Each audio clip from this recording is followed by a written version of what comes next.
So, while getting lost on the way going back to the Fires Guild, we run into a red guard named Pemenie. Hey there, yes you. Interested in making a deal? With random strangers in the middle of nowhere? Sure, best one so far. Look, I'm just a poor merchant trying to make my way to Gnar Mok with some trade goods. I could use an escort though, since mine seems to have buggered off. If you're willing to take me there, I'll give you... No, I shouldn't. Although it is dangerous. Trip. Alright, I'll give you the boost of blinding speed. Although I'll be overpaying you a bit. We could say no, but that's not how we get paid, so... Alright, I can take you to Narmok.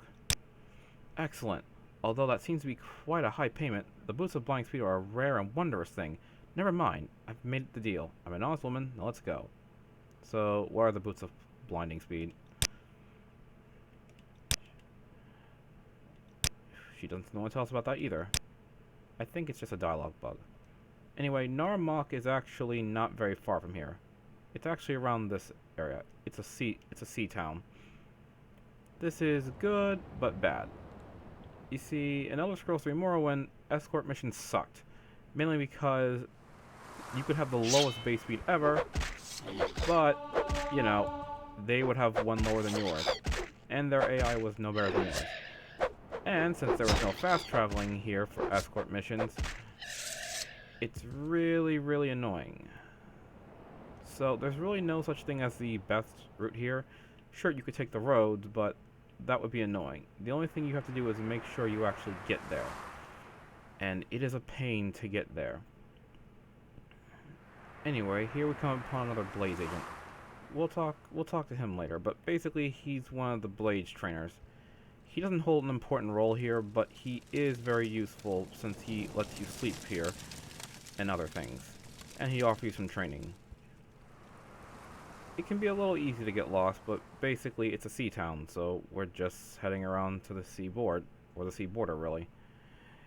Again, escort missions in Elder Scrolls 3 is annoying, because despite the fact that she's wearing these boots of blinding speed, she's slower than you. Even if you have the slowest base speed in the game starting out, she is still slower than you. Most NPCs will be slower than you. And it's really annoying to do escort missions on the basis of, one, everything will want to attack you. Everything. Nyx hounds, cliff racers, rats, guar, just about everything. And the higher level you are, the easier / harder it gets, because while your HP and skills are fine, everything else isn't. The other reason that will make this really difficult and / annoying is the signs aren't always clear. Because now there's Seydanine, Hlaod, and Narmok. But we came from Seydanine. And Seydanine is nowhere near here. Seydanine's all the way south. So the signs are generally confusing. The best advice I can give really is this. Just stick to the roads until you get into the swamps. That's really it. As long as you're in the swamps, not the ashlands, not in the desert, not back where you started, you're going in the right direction. And it can be really annoying.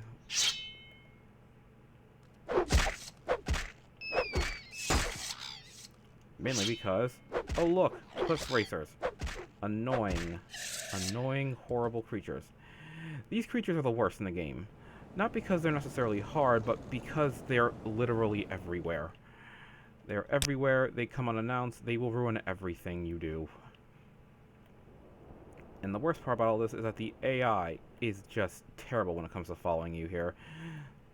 This is the third game, it's still great, but it wasn't perfect. And I'm not here to gripe about the imperfections. So, Narmok is basically a swamp town, pretty much. And it's not very hard to get to. It's just you'll run into a whole lot of things on the way there. The one good thing about her is that she has an enchanted weapon, so if you run into something like, I don't know, a Daedra, an undead, she'll be able to help you kill it. And as you can see, Narmok's not very far. So, it's not a far walk. Again, this is just a really, really, really, really, really annoying quest. And there we are. And if you try doing something like fast traveling or something like that, good luck trying to cheese it, because, you know, because the fast travel won't really work. Let me rephrase that. Sometimes it does, sometimes it doesn't. Well, this is close enough. Thanks for your help. I suppose it's only fair that I gave you them as reward. Here, take them though. It pains me to give them. You are now the owner of the Boots of Blinding Speed. Alright, the Boots of Blinding Speed. So what are these things anyway? They're wondrous boots indeed. Never seen a pair like them. Alright, Boots of Blinding Speed sound great.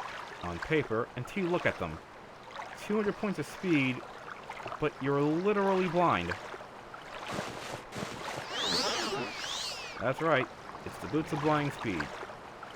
200 base speed will break the movement, but it will also break your vision.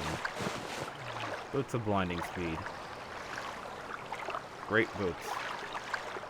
Now, this seems to be just a Good Samaritan thing, but if I recall correctly, there might be more to her. So if we talk to any citizen, and talk to her about the traitor, and talk to her about Pemenie the traitor. Oh, that one. She's got a bounty on her head, I believe. Although no one would bother trying to collect on it. She's a slippery one. Often deals in shoddy items. Great promise, but low reward. You know? Bounty? There's a price on her head, though. I don't know how people don't take kindly being sold shady goods. Ah, so she sold us a crappy pair of boots. Well, that's no good. And after all... But then again, she did give us the boots. And their namesake is, well, accurate. So we could ask her. Good, I'm finally here. Thanks for your help. Hey, you know what's a bounty on your head? A bounty on my head? Preposterous. It must be a case of mistaken identity. I can't imagine why anyone would want to arrest me. I've always been an honest trader.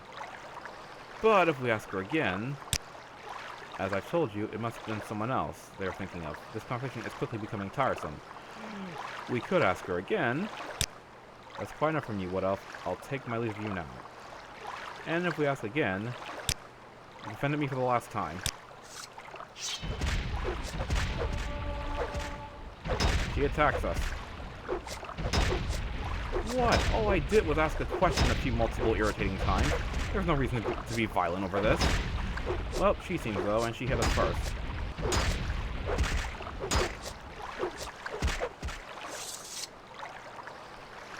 No good deed goes unpunished, right? We asked a few questions. Anyway, we get our enchanted weapon, which is just a basic enchanted Viper Axe. I think we can have various enchantments, but nothing too amazing. It's just helpful. Well, now that we've gotten the bounty, let's see if we can talk to us about a guard. Yeah, something about Imperial law. Hey, you wouldn't know about the traitor, would you? Oh, I heard she met her untimely end a while on her. Some traitor she sold with some low-quality and poor hand. Only a real scholar would deal with that thief. Yeah.